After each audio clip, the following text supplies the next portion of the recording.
오늘 설교 제목이 질투하신 하나님인데요. 제가 왜 이 설교 제목을 잡았냐면, 하나님께서 중국 그 지하교회를 사랑하시잖아요. 근데 중국 공산당이 막 교회를 때려부시고 포크레인으로 긁어내버리고 십자가를 걷어내버리고 그랬거든요. 이런 방법이 아니면 그 백성들을 하나님이 찾으실 수 없는 것 같아서 너무 사랑하는데 예배를 못 드리고 교회가 폐쇄되니까 하나님이 그 백성 찾으시려고 그러시는 것 같다. 또 신천지 이만희야 이제 곧 죽죠. 2, 3년 더 살겠습니까? 틀림없이요, 제가 예언합니다만 이만희 죽습니다. 상당히 권위 있는 예언이니까 유튜브에 띄워도 좋습니다. 이만희 죽으면 신천지는 흐지부지 없어지게 되어 있습니다. 이만희가 죽었는데도 거기 나가는 사람은 그건 제정신 아닌 사람입니다. 완전히 미친 사람이고요. 이만희 죽을 것이고 신천지도 사라질 것입니다. 그런데 왜 하나님께서 이렇게 신천지를 통해서 세상을 뒤집어 놨을까? 하나님의 백성 찾으시려고. 하나님이 사랑하는 자가 그 가운데 있거든요. 좌우를 분별하지 못하는 그런 아이들이 거기 있거든요. 하나님 그냥 두면 안 되잖아요. 그냥 두면 멸망해버리잖아요. 그 하나님이 이렇게 세상을 뒤집어 놔서 그들을 다 건져내시려고 하는 하나님의 특별한 계인 것 같다. 그래서 하나님은 질투하시는 하나님이다. 너무 사랑하니까 질투해서 하나님이 찾으시려고. 그래서 오늘 설교 제목이 그렇게 정해진 것입니다. 설교 제목 하나 잡는데도 상당히 기도하고 잡은 거니까 그냥 오늘 은혜가 되시기를 바랍니다. 프랑스의 대표적인 작가 스탕다리라는 사람이 있습니다. 스탕다리입니다. 바로 이분인데요. 물론 18세기 사람입니다. 오래전 사람인데 이분의 그 적과 흙이라고 하는 작품이 있어요. 근데 그 작품 속에 줄리앙이라고 하는 한 청년이 주인공으로 등장을 합니다. 그 줄리앙의 두 가지 사랑을 그 작품 속에서 그리고 있는데, 하나는 부유한 집 가정교사로 들어갑니다. 그 가장은 시장이었습니다. 근데 그 시장의 아내 네날이라고 하는 부인이 이 청년을 사랑하는 겁니다. 여러분 혹시 차탈레 부인의 사랑 영화 보셨나요? 그런 책 읽어보셨나요? 요셉도 그런 경우거든요. 사실은 요셉은 그 집의 노예니까 주인이 시키는 대로 해야 합니다. 주인이 부르면 부르는 대로 가야 합니다. 거의 다 그렇게 말려들게 돼 있습니다. 이 스탕달이 그린 적과 흙에서 줄리앙의 그 사랑을 그렇게 그려내고 있습니다. 근데 다른 사람 다 넘어갔어요. 노예하고 주인하고 이렇게 그린 러브 스토리, 그런 것들이 많습니다. 그래서 줄리앙은 그 시장 부인과 아주 깊은 사랑에 빠집니다. 정감이 넘치고 그리고 순수한 사랑에 빠지게 됩니다. 그런데 줄리앙이 성공을 위해서 파리로 나옵니다. 파리에 나와서 자기를 가리키는 은사의 딸이 자기를 미혹합니다. 남자들은요, 이쁜 여자가 미혹하면요 다 넘어갑니다. 여자분들 그래서 절대 남편들 앞에서 화장도 하고 이쁘게 하고 입술에 뭐도 바르고 눈썹에 뭐도 붙이고, 남의 남자 만날 때가 아니라 내 남자 만날 때 잘 해야 돼요. 그래야 남자들이 다른 데 눈 안 돌립니다. 내 말 참말입니다. 저 남편들이요, 아침에 그냥 부인들이 이도 한다고 막 입냄새가 나고 머리 빗지도 않고 그냥 막 그냥 막 흥커러진 머리에 그냥 밥도 안 해주고 잘 갔다 와이, 나 자고 있을게. 그리고 남편이 퇴근해서 보니까 아직도 몸빼 차림에 세수도 안 했는데 찌꺼분해가지고 그냥 앉아 있으면 그 남자 딴 데 눈 돌립니다. 나는 뭔 말을 이렇게 해도 재밌게 하는지 몰라.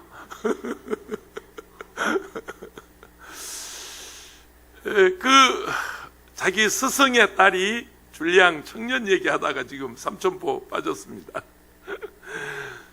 스승의 딸이 이 줄리앙 청년을 미혹해서요 다시 사랑하게 돼요.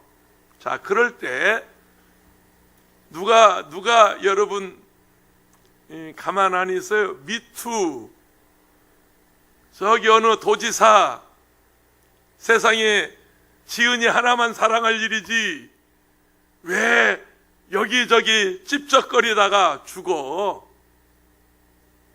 여자들은요 절대 못 참습니다. 여자들은 절대 못 참습니다. 그런 경우에 영락 없이 미투 고발합니다. 내 날 부인이요, 저 남자가 내 남자요, 그리고 불어버려요. 소설 속에 나오는 얘기입니다. 18세기 미투 사건입니다. 그때부터 부인도 앓고 줄리앙 청년도 출세길 다 막혀버려요. 끝나버려요. 인생 끝난 거예요. 그래 이제 죽을 날을 기다리고 있어요. 죽음을 눈앞에 두고 있는데 그때 줄리앙이 이런 걸 깨닫습니다. 이 메시지가 여기 있습니다. 내 날 부인이 나를 사랑한 것 진정한 사랑이었다. 그 사랑이 나를 그 부인이 나를 사랑할 때 그 사랑이 진정한 사랑이었다. 죽음을 눈앞에 두고 이 줄리앙 청년이 마지막 삶을 정리하고 눈을 감는 얘기입니다. 작가의 메시지는 진정한 사랑에는 질투가 따른다. 지금 그걸 작품을 통해서 전하고 있는 것입니다. 여러분, 남편이나 아내가 나 외에 다른 사람을 사랑하고 다른 사람을 좋아한다면 여러분 가만히 있겠어요? 질투 정도가 아니에요. 그건 생명 거는 거예요. 목숨 거는 거예요. 하나님의 사랑이 그런 사랑입니다. 난 그래서 이번 신천지 사건이나 중국의 우한 사건이 하나님이 당신의 백성을 찾으시는 하나의 방법이었겠다. 방법일 수 있다. 제가 그 생각을 기도하다가 하게 된 것입니다. 이스라엘 백성들이 출애굽을 해서 젖과 꿀이 흐르는 가나안 땅에 들어가는 필연적인 과정이, 자, 약속의 땅, 언약의 땅, 가나안에 들어가는 필연적인 과정이 광야를 통과해야 된다는 사실을 기억해야 합니다. 모세는 이스라엘 백성들이 가나안에 들어가서 하나님이 주시는 이 엄청난 복을 누릴 것인데 거기 가서 해야 할 일이 무엇인가, 주의해야 할 일이 무엇인가를 이 신명기에 3번 나눠서 설교하고 있습니다. 그래서 신명기는 모세의 설교라고 그럽니다. 1편 설교, 2편 설교, 3편 설교가 있는데 오늘 그 중에 하나가 6장에 있는 오늘 본문인데 10절, 11절 말씀에 이렇게 말씀하십니다. 내 하나님 야훼께서 내 조상 아브라함과 이삭과 야곱을 향하여 내게 주리라 맹세하신 땅으로 너를 들어가게 하시고 내가 건축하지 아니한 크고 아름다운 성읍을 얻게 하시며 내가 채우지 아니한 아름다운 물건이 가득한 집을 얻게 하시며 내가 파지 아니한 우물을 차지하게 하시며 내가 심지 아니한 포도원과 감람나무를 차지하게 하사 내게 배불리 먹게 하실 때, 그게 무슨 얘기냐면 네가 노력해서, 네가 수고해서, 네가 땀 흘려서, 네가 직장 다녀서, 네가 돈 벌어서 그 성읍을 얻은 게 아니고, 그 물건이 가득한 창고를 얻은 게 아니고, 그 포도밭, 밀밭, 포도원, 감람나무 그거 얻게 한 게 아니고 이거 하나님이 주신 것이다. 하나님이 내게 복을 주신 것이다. 그럴 때 네가 조심해야 할 거 이제 13절 14절에 나옵니다마는 이스라엘 백성들이 들어가서 얻게 되는 모든 것은 내 조상 아브라함과 이삭과 야곱에게 약속하신 언약이고 그것이 하나님의 축복이었다. 여러분, 사람은요 2종류가 있습니다. 복으로 사는 사람이 있고 대가로 사는 사람이 있습니다. 내가 노력한 거 이상, 땀 흘린 거 이상, 수고한 거 이상 거기 플러스 알파가 있어요. 그래서 하나님이 주시는 복으로 사는 사람이 있어요. 오호, 이거 하나님 은혜네. 오호, 이거 하나님 주셨네. 하나님의 복으로 사는 사람이, 어떤 사람은요 땀 흘린 것만큼, 일한 만큼, 직장 다닌 것만큼 꼭 그만큼만 사는 그런 사람들이 있어요. 복은 하나님이 주십니다. 아멘이십니까? 재미나는 얘기가 있어요. 시골 마을 입구에 고목나무가 산에 있는 나무보다 쉽게 속이 썩는데요.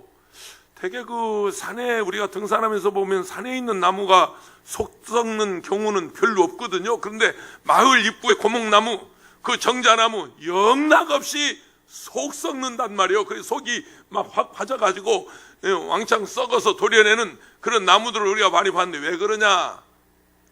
나무가요, 진수성찬 차려놓고 자기 와서 아들 딸 낳게 해달라고, 농사 잘 되게 해달라고, 짐승 잘 크게 해달라고 진수성찬을 받아먹고 도와줄 수 없어서 속이 썩었답니다. 그래서 고목나무가 전설 따라 삼천리, 고목나무가 쉽게 속이 썩는답니다. 여러분, 고목나무가 복 주는 거 아닙니다. 복은 하나님 주십니다.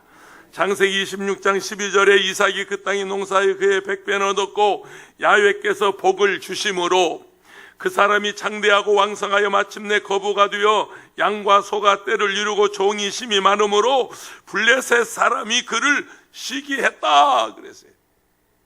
하나님이 복을 주셨는데 믿지 않는 블레셋 사람들이 시기할 만큼 그렇게 복을 받았어요.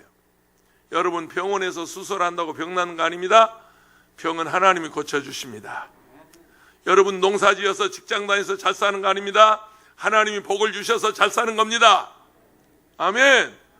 여러분, 우리가 병 걸리지 않고 이렇게 오래오래 산 거 여러분이 건강관리 잘해서가 아니라 하나님이 여러분에게 건강을 주신 겁니다. 믿습니까?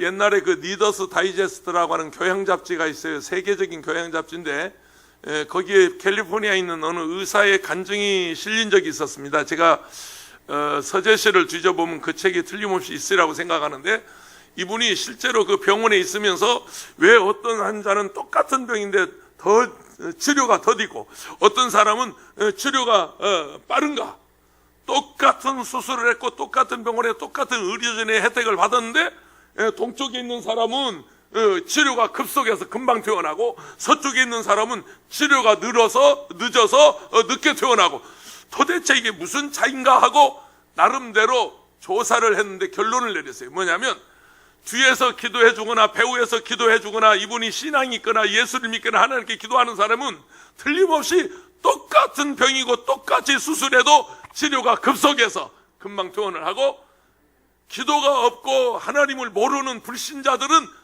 치료가 더디고 늦어진다는 거예요. 그래서 이분이 자기 간증을 하면서 뭐라고 그랬냐면, 병은 하나님이 고치고 의사는 돈만 받는다. 병은 하나님이 고치고 의사는 돈만 받는다. 그 책에 본인의 간증을 그렇게 해놓았어요. 오늘 아침에도 우리는 지금 장례식 발인 예배를 우리 이재백 목사님 가서 하고 계십니다. 11시 반에 장례식을 하고 어제 돌아가셔서 오늘 한 분이 전국 가시고, 지난 주간에 우리 박성근 안수지 집사님 아버님이 소천하셔서 가서 제가 땅에 묻고 왔습니다. 가서 추토까지 하고 입관 예배까지 발인 예배 뭐 다 드리고 인도하고 왔습니다. 여러분, 똑같은 병에 똑같이 병원에 입원했는데 어떤 사람은 오늘 건강해서 이렇게 교회 와서 예배 드리고 어떤 사람은 땅에 묻히고, 그분들이 여러분 치료를 안 했습니까? 오늘 아침에 지금 발인하시는 분은 10년 동안 투병 생활했어요. 항암제를 맞고 약을 먹고 뭐 온갖 노력을 다 했는데 결국 갔어요. 우리 박성근 집사님, 안수 집사님 부친 같은 경우에는 적어도 수억 병원에 갖다 바쳤어요. 수억 병원에 갖다 바친 사람도 결국 가는 것이고, 그냥 돈 한 푼 안 들였어도 와서 예배 드리는 저 오경수 성도님이 계시고, 할렐루야. 나는 그래서 오늘 일부러 차를 지금 2대나 동원한 거예요. 고양동에서 모시고 오려고. 갈 때는 우리 조한계 집사님이 오실 때는 모시고 왔고, 오늘 우리 그쪽 버스가 운행을 안 해서 박성근 집사 없어서 갈 때는 모셔다 드릴 때는 우리 정월 집사님 승용차로, 덕분에 승용차를 2대씩이나 몰고 다니네. 할렐루야. 저는요, 작년 2월 달입니다. 폐암 말기로 온몸에 암이 전이 돼서 병원에서 모시고 가라고 그랬어요.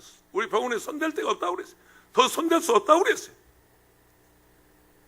그런데 지금 이렇게 건강해서 배주의 성수주의. 아마 임집사 왔나? 이제 어떻게 되지 사이가? 올케? 아니야. 신우 남편이죠. 신우고. 이제 오늘 버스가 운행을 많으니까 아마 그냥 가까운 데 예배 드리라고 아마 그러신 모양이에요. 동네 뭐 맨 교회죠. 눈앞에, 집 앞에 나서면 다 교회죠. 근데 저 어른이 그랬다고 그래요. 제가 어제 집에 들어가니까 사모님한테 물어보고 그러면 사모님한테 물어보면 죽어도 나오라고 그러지. 저 사람은 나보다 더 하는 사람이요. 저 사람은 내 위에 앉아 있는 사람이요. 무슨 소리야? 사모님한테 물어봤으니 어떻게든지 모셔와야지. 할렐루야. 택시 타고 오라고 그랬을까 아마. 마침 어떻게 했으면 좋겠냐고 그래서 아이디어를 짜보니까 조한기 집사님 김포에서 오면서 모시고 오고, 또 우리 은평에 우리 정호일 집사님 가시면서 모셔다 드리고, 그러면 뭐 서로 오고 가는 길이니까 부담도 안 되고, 그래서 모시고 왔습니다. 똑같이 병원에서 똑같은 병으로 똑같이 수술했는데 어떤 사람은 살고 어떤 사람은 죽고, 어떤 사람은 무덤에 들어가고 어떤 사람은 살아서 예배드리고. 왜 그런 것입니까? 하나님이. 아멘이십니까? 하나님이 고쳐주신 거고, 하나님이 살려주신 것이고, 하나님이 그 생명 연장해 주신 것이고. 아멘이십니까? 어느 마을 입구에 노숙자 두 사람이 다리 밑에서 얻어먹고 사는데, 한 사람 노숙자는 늘 불평해요. 늘 불평합니다. 그 다리를 놓을 때 기부한 이 지역 주민들, 유지들 이름을 비석에 다 새겨놨는데, 이런 망할 놈들, 뭐 못된 놈들, 그 비석에 침을 뱉으면서 욕을 하면서 기부한 사람들, 그렇게 불평하는 사람이 있어요. 그런데 또 한 사람은 그 기부한 사람들의 비석을 보면서 늘 감사하고, 당신들이 기부해서 다리를 놔줘서 우리가 다리 밑에서 편히 이렇게 그늘을, 비를 피할 수 있고 눈을 피할 수 있고 이렇게 얻어먹고 살 수 있다. 나도 이 다음에 돈 벌면 나도 기부해서 이런 다리를 놔주고 내 이런 일에 내가 돈을 쓰겠다. 늘 감사하는 사람이 있어요. 똑같은 환경의 다리 밑에 노숙자가 한 사람은 불평하고 한 사람은 감사했는데, 나중에 세월이 흘러서 이 노숙자는 그냥 감사하고 앉아있던 게 아니에요. 넉마주의를 했어요. 그 다리 밑에 있으면서 넉마주의를 해서 그 넉마주의에 모은 돈 가지고 건재상을 했다고 그래요. 건재상, 건축 자재상을 해서 그 돈을 모아서 자기도 나중에 그 고마운 일에 기부할 수 있었다는 유명한 이야기입니다. 여러분, 똑같은 환경이지만 불평하는 사람, 똑같은 환경이지만 감사하는 사람, 여러분 운명이 달라집니다. 특별히 여러분 이 몸의 저항력이라고 하는 거, 지금 우리 이상화 원장님께서 한약을 모두 해드려서 여러분이 한약을 잡수시고 오늘 또 가지고 가시기 바랍니다만은, 아직까지 한약 신청하지 않은 분은 예배 끝나고 나서 또 신청해 주시기를 바랍니다. 그런데 그 똑같은 환경이지만 이 마음에서 저 몸의 그 면역력이라고 하는 것이 신체에서 70%, 정신에서 30%래. 이거 제가 한 말이 아니고 삼성의료원 원장하시던 이시영 박사의 강의에 나오는 얘기입니다. 그러니까 우리가 늘 감사하고 기뻐하고 사랑하고 그저 웃고 즐거워하면 이 면역력이, 몸의 면역력이 강해진다는 거예요. 이게 여러분 건강하게 사는 비결입니다. 감사하세요. 할렐루야. 원망하지 마세요. 내가 건축하지 아니한 크고 아름다운 성읍을 얻게 하시며, 내가 채우지 아니하는 아름다운 물건이 가득한 집을 얻게 하시며, 내가 파지 아니한 우물을 차지하게 하시며, 내가 심지 아니한 포도원과 감람나무를 차지하게 하사 내게 배불리 먹게 하실 때, 내게 배불리 먹게 하실 때 13절에는 내 하나님 야훼를 기억하라. 근데 그 기억한다는 말이 감사하라 그 말입니다. 믿습니까? 지금 나라가 어렵습니다. 코로나 바이러스로 인해서 상당히 지금 교회들이 다 문 닫고 이러는데, 나는 이럴 때일수록 더 기도해야 되고, 이럴 때일수록 더 찬송해야 되고, 이럴 때일수록 더 많이 모여야 되고, 알았어요. 마지못해서 나왔어. 내 생각은 그렇습니다. 내 신앙은 그렇습니다. 이럴 때일수록, 그래 며칠 전에 오살 기도원 원장한테 전화해서 뭐 하는 거냐고, 기도원 문 열어놓고 이럴 때 금식하고 기도해야지 그랬더니, 그래 말이야, 나도 그러고 싶은데 말이야. 두 번째 12절 13절 보실까요? 너는 조심하여, 그렇게 하나님 축복하실 때, 너는 조심하여 너를 애굽 땅 종 되었던 집에서 인도하여 내신 야훼를 잊지 말고, 내 하나님 야훼를 경외하며, 그 경외한다는 말이 예배한다는 말입니다.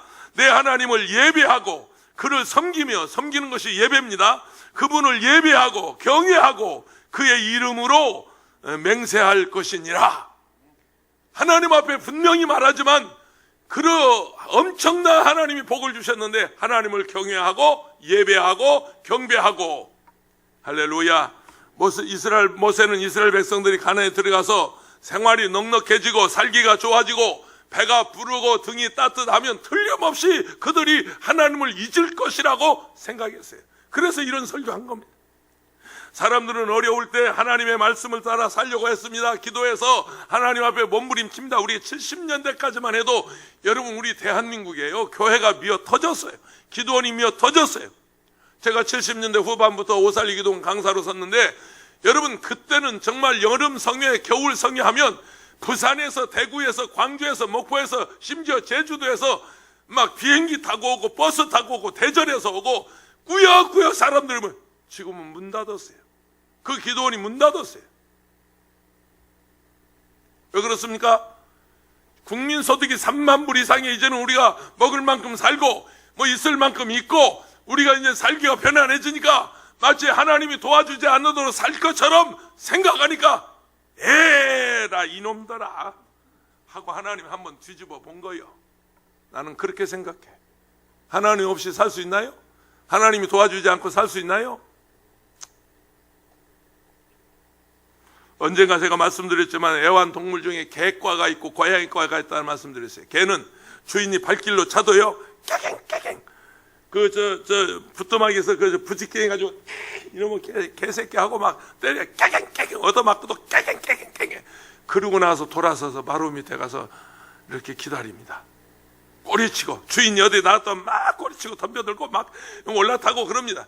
근데 고양이는요 그러지 않습니다. 실컷 밥 먹여서 키워놓으니까 한 번 맞았다고, 한 번 야단 맞았다고, 그때부터는 저거 언제 헐켜버려 내가, 언젠가 헐켜 내가 저거 가만 안 둬 내가 저거. 고양이는 그렇습니다. 우리가 개과냐 고양이과냐? 여러분, 개과요 고양이과요? 개과요. 노련한 동물 조련사들은 그 동물을, 맹수들을 훈련시킬 때 밥을 굶긴대요. 밥을 굶겨놓고 거기에 닭을 갖다 싸놓고 청어리를 갖다 싸놓고 잔뜩 싸놓고 넘어. 그러면 홀딱 넘어간대. 앉아. 그러면 그냥, 왜냐하면 그 먹을 것 때문에. 그런데 배가 부르면 말을 안 듣는데요. 배부르면 조련사 말을 안 듣는데요. 동물만 그럽니까? 더 이상 얘기 안 하겠습니다. 미국의 석유왕 록펠러가 한 번은 어느 호텔에 들어가서 그 카운터에 이제 방을 달라고 그러는데, 록펠러인 것을 알아본 호텔 직원은 저를 굽어가고 가장 좋은 방, VIP 룸, 딜러스 룸, 이걸 턱 내놓으니까 가격이 얼마냐고 묻죠. 여러분, 가격이 얼마냐고 묻습니다. 우리 애들 와 있는데 나는 꼭 가격부터 물어봅니다. 얼마? 이거 조금 더 깎아줘. 이거 하나 더 줘. 그 애들이 나하고 같이 안 다니려고 그래. 창피하다고. 할아버지는 그냥 빵집에 가서 깎으려고 그러고 시장에 가서 하나 뭐 어떻게든 더 집어먹으려고 그러고. 그래서 우리 애들이 창피하다고 그래요. 근데 우리는 어쩔 수 없이, 왜냐하면 우리가 살기를 그렇게 살았어요. 우리는 가난한 사람들이었어요. 가난한 사람들. 오늘 내가 계란 3개 먹었습니다. 내가 어렸을 때 계란 하루에 2개 먹으면 영양분이 다 파괴된다 그랬어요. 하루에 계란을 2개 먹으면 영양분이 다 파괴된다 그래서 2개 먹으면 절대 안 되는 줄 알았어. 근데 나중에 알고 보니까, 서울에 와서 보니까 2개도 먹고 3개도 먹고 5개도 먹어. 아니, 시골에서 우리 어머니 아버지가 이거 하나 이상 먹으면 영양소가 다 파괴. 너 아버지가 뻥친거리야. 너 엄마가 뻥친거리야. 왜냐면 계란이 귀했거든. 이게 더 못 먹게 하려고 애들 꺾여 그 계란 계란 나누면, 달걀 나누면 얼른 주워다가 깨먹을까봐 그거 못 먹게 하려고. 왜냐면 그걸 모아서 뭐 학용품도 사주고 신발도 사주고 옷도 사주고 장에 내다 팔고 그거 가지고 장 보고 그러는데 그거 홀딱홀딱 낳는 대로 주워 먹으면 돈이 안 되잖아요. 그걸 못 먹게 하려고 머리를 쓴 게 한 개 이상 먹으면 영양가가 없다. 내가 그때부터는 계란 절대 한 개 이상 먹어. 그걸 알고 나서 오늘 또 3개나 먹었어. 꾸벅절을 하고 V앞에 딜러스 룸을 내놓으니까 이거 얼마요? 아유, 비싼 방 없고 말고 좀 싼 방 없냐고 나 하루 전에 묻고 가는데, 아유, 회장님 아드님이 오시면 언제나 쓰는 방입니다. 아, 이 방에서 주무세요. 그때 유명한 말을 록펠러가 합니다. 제 아들은 부자 아버지를 두었기 때문에 이 방에 쓰는지 모르겠습니다. 이 방에서 자는지 모르겠습니다. 그런데 나는 내 아버지가 가난했습니다. 나는 내 아버지가 가난한 사람이었습니다. 나는 가난했기 때문에 나는 이런 방을 못 씁니다. 여러분, 록펠러가 부자 될 수 있었던 것은 부자가 되고 나서도 가난했을 때 생각을 잊어버리지 않은 거예요. 가난했을 때를 생각한 거예요. 그래서 가난한 자와 멀어지지 않고 교회 없는데 교회를 지어주고 학교 없는데 학교를. 여러분, 록펠러가 교회를 몇 개 건축한 줄 아세요? 4,975개입니다. 록펠러가 지은 교회가 4,970. 우리 조영기 목사님, 원로 목사님께서 5,000개 교회 개척하자고 할 때 보니까 록펠러보다 25개 더 비전을 세웠더라고요. 제가 그때 교회 개척국장이었습니다.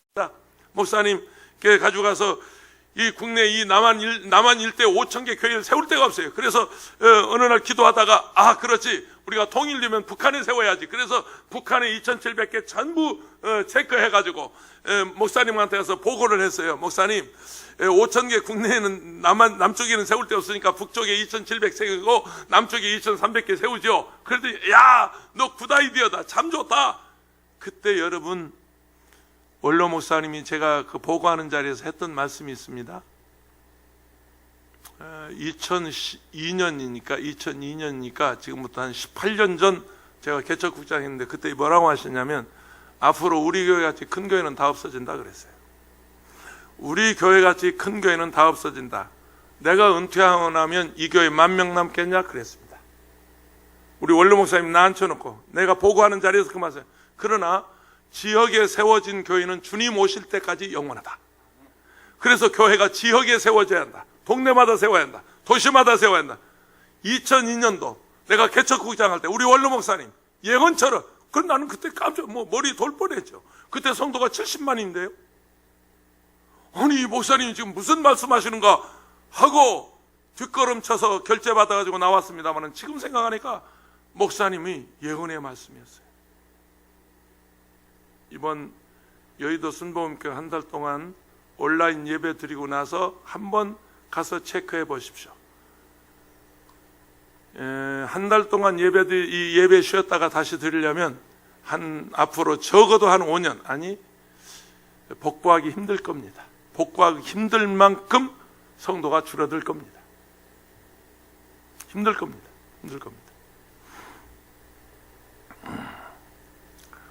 성경 잠언서 30장 8절 9절입니다. 곧 헛된 것과, 그래서요 김원철 목사는 목숨 걸고 예배를 지키는 겁니다. 내가 생명 걸고 예배, 남들 편하게 쉬는 걸 싫어하겠습니까? 남들 설교 안 하고 그냥 가서 텔레비 틀어놓고 앉아있는 거 내가 싫어하겠습니까? 내가 이 예배가 끊어지면, 이게 중단이 되면, 이 리듬이 깨지면 우리 성도들 신앙이 교회 회복이 힘듭니다. 두고 보세요. 회복이 힘들 겁니다.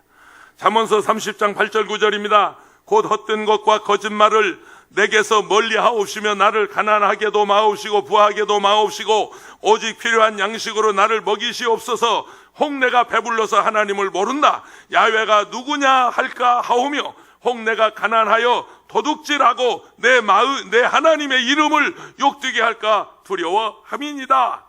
내가 큰 집에 살면서 좋은 차 타면서 내가 먹고 사는데 지장 없어서 혹시 하나님이 잊어버릴까봐, 하나님이 누구냐고 말할까봐 내가 두렵습니다. 그러지 않게 해주세요. 그래서 나를 부하게도 마옵시고 가난하게도 마오시고 적당히 살게 해주세요. 할렐루야. 잠언, 이 아굴의 잠언인데요,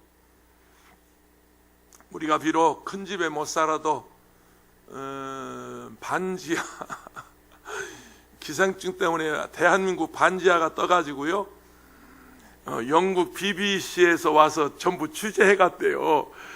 미국 CNA가 관심을 갖고 영국 르몽드지가 관심을 갖고 전 세계 서양 사람들이 도대체 반지하가 뭐냐, 반지하가 세상에 없는 집이 반지하야.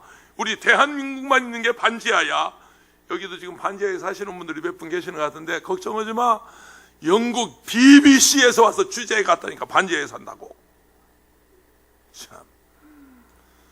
설령 우리가 사골세 살아도 반지하에 살아도, 우리가 돈 없어서 가난해서 큰 집에 못 살아도 좋은 차 못 타도 자가용 못 굴려도 온 가족이 함께 둘러 앉아서 오손도손 서로 사랑하며 위로하며 감사하며 칭찬하며 하나님 섬기며, 할렐루야, 아멘, 그런 천국이 되시기를 주의 이름으로 축원합니다. 세 번째, 질투하신 하나님이십니다. 14절 15절에 너희는 다른 신들 곧 내 사면에 있는 백성의 신들을 따르지 말라. 너희 중에 계신 너희의 하나님 야훼는 질투하시는 하나님이신즉 너희의 하나님 야훼께서 내게 진노하사 너를 지면에서 멸절시킬까 두려워하노라. 혹시 지난 주일 설교 여러분 기억하십니까? 제가 민수기 25장 가지고 설교했는데 혹시 기억하시는지 모르겠어요. 근데 민수기 25장 설교한 본문입니다. 11절에 이렇게 돼 있어요. 새 제사장 아론의 손자 엘르아살의 아들 비느하스가 내 질투심으로, 그럽니다. 하나님의 질투심으로 질투하여 이스라엘 자손 중에서 내 진노를 돌이켜서, 이게 비느하스가 하나님의 질투심으로 이스라엘 자손 중에서 하나님의 진노를 돌이키게 했다. 질투해서 돌이키게 했다, 지금 그 말이거든요. 그러면 그 다음에 내 질투심으로 그들을 소멸하지 않게 하였도다. 하나님께서 그 백성을 얼만큼 사랑하는데 그들이 우상을 섬기고 음행을 하고 우상의 재물을 먹을 때 하나님의 질투심이 일어나서 그 백성들을 하루에 24,000명 죽이잖아요. 그런데 비느하스라고 하는 하나님의 종이 나타나서 그 하나님의 질투심을 가지고 하나님의 진노를 돌이키게 하시고, 그리고 그 백성을 그 가운데서 구원하셨도다. 거룩한 분노입니다. 할렐루야. 오늘 우리에게는 이런 질투심이 있어야 돼요. 이런 열정이 있어야 돼요. 민수기 25장 13절에 그와 그 후손에게 하나님이 축복하십니다. 그와 그 후손에게 영원한 재산의 직분의 언약이라. 그가 그의 하나님을 위하여 질투하여 이스라엘 자손을 속죄하였음이니라. 할렐루야. 아까도 말씀드렸습니다만 이번 코로나19 바이러스 사태는 무엇을 의미하는가를 대개 목사들이 강단에서 하나님의 사람들이 설교할 때 이렇게 얘기합니다. 거의 이런 말을 목사들이 모이면 듣습니다. 중국 공산당을 징벌하기 위한 징벌적 재앙이다. 교회를 파괴하고 교회를 때려부시고 교회를 주의 종들을 잡아가둔 선교사들을 추방한 중국 공산당을 하나님이 징벌하시는 징벌적 재앙이다고 얘기합니다. 또 이만희 좋은 그 가정들을 다 파괴시키고 인권을 유린하고 남의 재산을 탈취하고 남의 부인을 빼앗아서 살고 이 못된 이만희를 징벌하시는 징벌적 재앙이다. 신천지 내리는 징벌. 일반적으로 우리 그렇게 생각합니다. 그러나 나는 생각이 좀 다른 사람입니다. 왜냐하면 지난번 제가 철야 때 한번 말씀드린 것 같은데, 요나서에 보면 요나서 1장에 요나가 하나님의 부르심 받고 요나서 2장에 도망가다가 물고기 뱃속에 들어가고 요나서 3장에 니느웨에 가서 복음을 전합니다. 근데 그 백성들이 깨닫고 돌아와야 되는데 그 백성들이 여전히 방탕하고 죄를 짓고 하나님 멀리하고 우상을 섬기고 음행하고 우상 제물 하나님께 돌아오지 않아요. 그리고 이제 요나는 4장에 와서 그럽니다. 하나님 나 할 일 다 했습니다. 저것들이 죽든지 말든지 망하든지 흥하든지 지옥 가든지 뭐 나 상관없습니다. 하나님, 나는 내 사명 다 했으니까 알아서 하세요. 하나님께 딱 공을 던져놓고 그날 저녁에 쉬는데 박넝쿨이, 그 성경에 보면 요나서 4장 이렇게 돼요. 하나님이 박넝쿨을 보내사 그럽니다. 하나님이 박넝쿨을 보내사 요나가 있는 집을 시원하게 햇빛을 가려줬어요. 아, 시원하다. 역시 하나님 참 좋으신 분이야. 내가 할 일 다 하고 나니까 나를 그러고 난데 또 하나님이 벌레를 보내사 그랬어요. 나중에 읽어보세요. 박넝쿨도 하나님 보냈고 벌레도 하나님 보내사 그 박넝쿨을 갉아먹어요. 그렇게 시원했던 이 그냥 움막이 막 더워진단 말이에요. 하나님께 불평해요. 요나가 이게 뭡니까 하나님? 아이고 뭐 이 금방 이렇게 걷어갑니까? 좀 시원하게 두시지. 불평하니까 그때 하나님께서 요나서 4장 마지막에 뭐라고 하냐면 너 말이야, 그 박넝쿨 사라진 걸로 그렇게 마음이 아프냐? 너 그것 때문에 그렇게 원망하고 불평하냐? 이 성에 좌우를 분별하지 못하는 백성이 12만 명이 있다. 거기에는 짐승들도 있다. 어린아이도 있다. 네가 박넝쿨 사라진 걸로 그렇게 괴롭다면 그 백성을 내가 사랑하지 않겠느냐? 좌우를 분별하지 못하는, 여러분 신천지에 들어간 사람들이 지금 좌우를 분별하지 못하는 젊은이들 아닙니까? 그들을 하나님께서 그 이단의 손에서 망하도록 내버려 두시겠습니까? 하나님을 사랑했던 교회 중직자들이 일부 빠져서 거기 들어가 있는데 하나님이 그들을 버려 두시겠습니까? 하나님이 그들을 찾으시려고 신천지를 개천지로 만들어가지고 홀가닥 뒤집어놓은 거예요. 깨닫고 돌아오라고, 회개하고 돌아오라고. 믿습니까? 정말 우리도 몰랐어요. 그 신천지에 그렇게 많이 빠져있는 줄 정말 몰랐어요. 정말 몰랐어요. 하나님이 홀가닥 뒤집어서 당신을 사랑하는, 왜냐하면 하나님보다 이만희를 더 사랑하니까, 하나님보다 교주를 더 사랑하니까, 아니 하나님보다 그들에게, 교주에게 더 충성하니까 하나님의 그 질투심, 질투하시라. 저것들 봐, 그냥 두면 망하겠네. 그래서 하나님이 뒤집어놓은 거예요. 아브라함이 갈대아 우르에서 부름을 받을 때, 거기서 우상을 섬기고 우상장사할 때 하나님이 그냥 아브라함을 불러내잖아요. 거기서 끌어내잖아요. 하나님이 그러신 분입니다. 아멘. 어느 대학원생 둘이 교수님과 점심 식사를 하려고 이제 실험실을 나와서 식사하러 가는 과정인데, 화단에, 그 대학교 연구실 화단에 오래된 그 요정 램프가 있어요. 그래서 요정 램프를 발견하면서 석사 과정에 있는 한 학생이 그 램프를 이렇게 만지작거리면서 좋아했더니, 이렇게 만지작거리니까 그 램프에서 하얀 연기가 자욱하게 이렇게 피어나더니 요정이 나오는 거예요. 요정이 나오는 거예요. 요정이 나와서 한 가지씩 소원을 제게 말씀하시면 제가 소원을 들어드리겠습니다. 그랬어요. 그러니까 그걸 만지작거리던 이 대학원 석사 과정에 있는 사람이, 나는 소원이 뭐냐고 그러니까, 나는 슈퍼모델과 함께 저 남태평양 섬에 가서 나는 지내고 싶다. 슈퍼모델을 데리고 사는 사람이 도널드 트럼프입니다. 도널드 트럼프 부인 멜리나가 슈퍼모델 출신입니다. 그리고 사라져 버렸어요. 이쁜 슈퍼모델을 데리고 갔는지 그냥 연기처럼 사라졌는지 그건 그려지지 않았습니다만 사라졌어요. 그래서 이제 또 말이 끝나자마자 박사 과정에 있는 학생이 와서, 다음은 당신 차례인데 소원이 무엇이냐 또 물었더니, 이 사람도 여전히 내 사랑하는 애인과 하와이에 가서 쉬고 싶다, 그렇게 말하고 박사 과정에 있는 이 대학원생도 사라졌어요. 하와이를 갔는지 그 옆에 무슨 괌을 갔는지 잘 모르겠습니다. 하여튼 사라졌어요. 램프에 있는 요정이 교수에게도 와서 말씀합니다. 교수님, 저 말씀해 보시죠. 교수님의 소원은 무엇입니까? 교수님이 망설이지 않고, 저는 지금 사라진 두 학생이 연구실로 돌아오기를 원하고 있습니다. 그게 하나님의 마음입니다. 그게 하나님이 우리를 사랑하는 사랑입니다. 출애굽기 20장 4절 5절 6절에 너를 위하여 새긴 우상을 만들지 말고 또 위로 하늘에 있는 것이나 아래로 땅에 있는 것이나 땅 아래 물속에 있는 것에 어떤 형상이 있든지 만들지 말며 그런 것들에게 그런 것들에게 절하지 말며 그런 것들을 섬기지 말라. 나 내 하나님 야훼는 질투하는 하나님인즉 나를 미워하는 자의 죄를 갚되 아버지로부터 아들에게로 3, 4대까지 이르게 하거니와 나를 사랑하고 내 계명을 지키는 자에게는 천대까지 은혜를 베푸느니라. 할렐루야.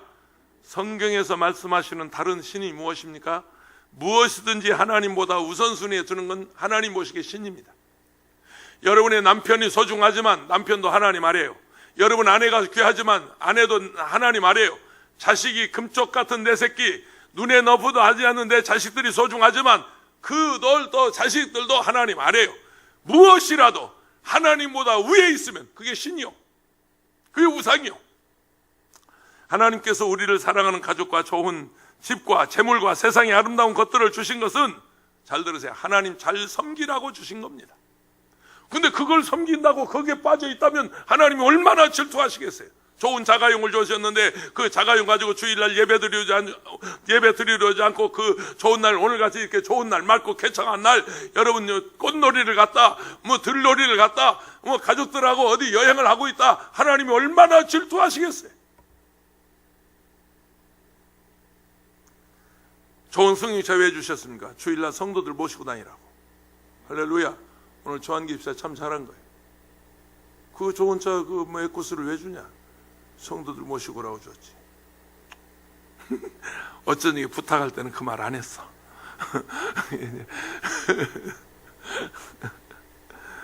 재물을 주신 것도 마찬가지요. 선교하고 구제하라고. 아멘. 건강을 주신 것도 주일날 이 코로나 같은 거 염려하지 말고 이렇게 와서 예배 드리라고. 할렐루야. 아침에 저 광명시 부시장이 왔다 갔어요. 근데 그 함께하는 교회 그 부목사님이 사모님이 감염됐다잖아요. 이미 방송에 다 떴으니까요. 근데 나는 그 경로가 대단히 궁금한데, 물론 경로는 본인이 얘기 안 하면 말 못하죠.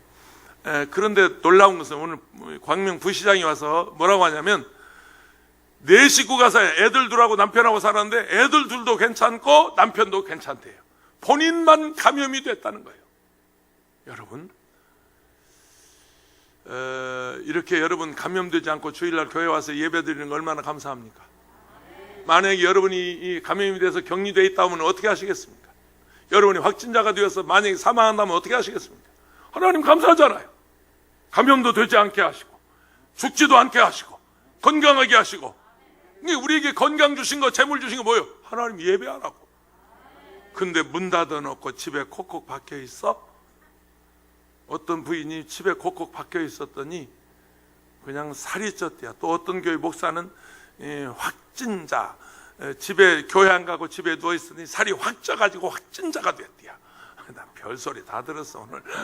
참 희한한 소리. 어떤 부인은 주방에서 식탁에서 화장실에서 침대까지 왔다 갔다 했는데 감염이 됐대요.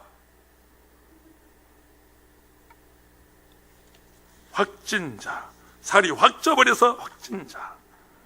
참. 창세기 22장 12절입니다. 사자가 이르시되 그 아이에게 손을 대지 말라, 그에게 아무 일도 하지 말라. 내가 내 아들 내 독자까지도 내게 아끼지 아니하였으니 내가 이제야 내가 하나님을 경외하는 줄 예배하는 줄 아노라. 아멘. 오늘 같은 날 꼭 예수님 모셨으면 좋겠어. 우리만 확 데려갔으면 좋겠어. 집에 콕콕 박혀 있는 사람 내버려서 오든지 말든지. 네가 나를 사랑하는 줄 이제 알았노라. 할렐루야.